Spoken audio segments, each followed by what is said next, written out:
Hi friends, welcome to our channel Harshini creations అండి. ఒక్కసారి మీరు చూస్తున్నట్టయితే మెడపట్టి సాగిపోతూ ఉంటుంది కొంతమందికి. అలా సాగకుండా ఎలా స్టిచ్ చేసుకోవాలి, టిప్స్ ఏంటి అనేది నేను కొన్ని షేర్ చేస్తాను, చూడండి. ఇక్కడ మనం చూసినట్టయితే ఎక్కడ చిన్న ముడత కూడా రాలేదండి. మనకి చూస్తే మీకు అర్థమైపోతుంది ఫినిషింగ్ అనేది. ఇక్కడ మనం ఫస్ట్ క్రాస్ పీసెస్ తీసేసుకొని ఇలా ఇలా ఉండాలి. నేను సైడ్ కట్ చేసుకున్నాను. నేను ఇలా క్రాస్ పీస్ జాయింటింగ్ అనేది నేను ఎల్ షేప్లో పెట్టేస్తానండి. ఎల్ షేప్లో పెట్టి ఇలా క్రాస్గా కుట్టేస్తాను. నేను ఇలా మార్కింగ్ చేసి చూపిస్తాను, చూడండి. ఇలాగా ఇలా క్రాస్ జాయింట్ అయిపోతుంది మనకి. ఇంతే, సింపుల్. మళ్ళీ ఇంకొక పీస్ తీసేసుకొని దీన్ని ఇలా రివర్స్లా సేమ్ ఇలాగ వేసేసుకొని మళ్ళీ ఇంకొకటి జాయిన్ చేసుకోవడమే. ఇలా ఎన్ని పీసెస్ ఉంటే మీకు అన్ని పీసెస్ నెక్ సరిపడా అన్నీ తీసేసుకొని ఇలా స్టిచ్ చేసుకోవడమే. చాలా ఈజీ అండి. సేమ్ ఒకటే మెథడ్. ఇలా క్రాస్గా స్టిచ్ చేసేసుకోవాలి, అంతే. ఇలా ఇలా స్టిచ్ చేసుకొని ఎన్ని ఉంటే అన్నీ మొత్తం మళ్ళీ వేస్ట్ క్లాత్ మొత్తం సైడ్కి మొత్తం కట్ చేసేసుకోవాలి.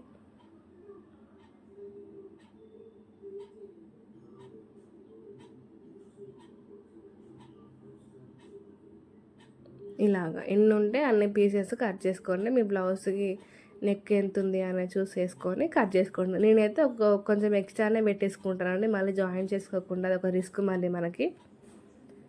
ఇలా మొత్తం కట్ చేసుకోండి. ఇలా రెడీ అయిపోయింది మనకి.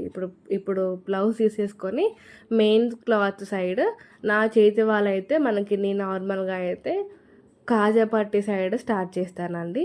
ఇలా కుట్టేసుకోండి చిన్నగా. ఏంటంటే ఇక్కడ మనము లాగద్దండి, మెయిన్ ఇది గుర్తుపెట్టేసుకోండి. మనం బ్లౌజ్ పీస్ని కానీ ఆర్ క్రాస్ పీస్ని కానీ అస్సలు లాగకూడదు. లాగితే మాత్రం మనకి షేప్ అవుట్ అయిపోతుంది. రౌండ్ షేప్ రాకుండా షేప్ మొత్తం అవుట్ అయిపోతుంది అండి. చేసేది ఏమి ఉండదు మరి కుట్టిన తర్వాత. మనం కుట్టేటప్పుడే దేన్ని లాగద్దండి. క్లాత్ని కానీ హెమ్మింగ్ పట్టిని కానీ అస్సలు లాగకూడదు. ఇలా లాగకుండా కుట్టేసుకోవాలి, అంతే. ఇలాగా చివరికి కూడా ఒక 1/2 ఇంచ్ ఎక్స్ట్రా ఉంచేసి కట్ చేసేసుకొని ఇక్కడ టక్స్ ఇచ్చేసేయండి. Front part neck, back part నెక్కి ఇలా చిన్న చిన్నగా టక్స్ ఇచ్చేసేయండి. గుర్తుపెట్టుకోండి, టక్స్ ఇచ్చేసేటప్పుడు మనం కుట్టేసాం కదా, ఆ కుట్టు మీద అసలు పడకూడదండి. ఆ కుట్టు దగ్గరలో వేసేయండి, టక్ ఇచ్చేసేయండి, అంతే. ఇలా నిదానంగా చేసుకోండి. ఇప్పుడు ఎక్స్ట్రా క్లాత్ కొద్దిగా లోపలికి ఇలా ఫోల్డ్ చేసేసి ఇది లోపలికి ఫోల్డ్ చేసేసుకుంటే క్లోజ్ అయిపోతుంది, అంతే. ఇప్పుడు స్టార్టింగ్లో చిన్న రఫ్ ఇచ్చేసి ఇలా కొంచెం లోపలికి ఇలా అనేసేయండి, అంతే. అంతే అండి. సేమ్ ఇదే మోడల్లో మొత్తం చివరికి కుట్టేసుకోవాలి. ఇక్కడ స్కిప్ చేయకండి, చూడండి వీడియో మొత్తం. మీకు ఫినిషింగ్ కూడా క్లియర్గా అర్థమైపోతుంది. ఈ వీడియో మీరు ఫస్ట్ టైం చూస్తుంటే మన ఛానల్ని సబ్స్క్రైబ్ చేసుకోండి. ఇలాంటి వీడియోస్ కోసం ఎవరికైనా యూజ్ అవుతుంది అంటే వాళ్ళకి షేర్ చేయండి ఫ్రెండ్స్.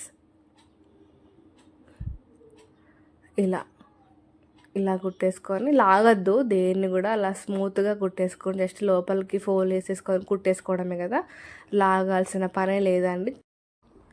ఇలా జాగ్రత్తగా మొత్తం మనకి ఏమంటారు హుక్కు పట్టి వరకు ఇలానే స్టిచ్ చేసేసుకోవాలి. మనం కాజా పట్టి నుంచి స్టార్ట్ చేసాం కదా, ఇప్పుడు హుక్కు పట్టి ఫ్రంట్ టు బ్యాక్ మొత్తం కుట్టేసుకొని లాస్ట్కి ఇలా రఫ్ ఇచ్చేసేయండి, అంతే. ఇలా మనకి మళ్ళీ వెనక్కి తిప్పేసుకొని ఇక్కడ ఎక్స్ట్రా ఏమన్నా ఉంటే కట్ చేసేసుకోవచ్చు. కట్ చేసుకునేటప్పుడు కూడా క్లాత్ కొంచెం పైకి ఎత్తి పెట్టి కట్ చేసుకున్నామంటే మనకి బ్లౌజ్ పీస్ కూడా కట్ అవ్వకుండా ఉంటుంది. ఇలాగనే అండి, జాగ్రత్తగా కట్ చేసేసుకోండి. మీకు ఈ వీడియో ఎలా అనిపించింది అనేది నాకు ఒక చిన్న కామెంట్ చేయండి. యూస్ఫుల్ ఉందా లేదా మీకు అనేసి. మన ఛానల్ని ఫస్ట్ టైం చూస్తే సబ్స్క్రైబ్ చేయండి, లైక్ ఇవ్వండి, షేర్ చేయండి ఫ్రెండ్స్. మన వీడియోని ఇలా లోపలికి అనేసుకొని మనం ఇలా హ్యాండ్తో హెమ్మింగ్ చేసేసుకోవడమే, అంతే. చాలా నీట్గా వచ్చిందండి, చాలా పర్ఫెక్ట్గా వస్తుంది. లాగదు, అస్సలు లాగద్దండి, దేన్ని కూడా లాగకుండా స్టిచ్ చేసుకోవాలి, అంతే.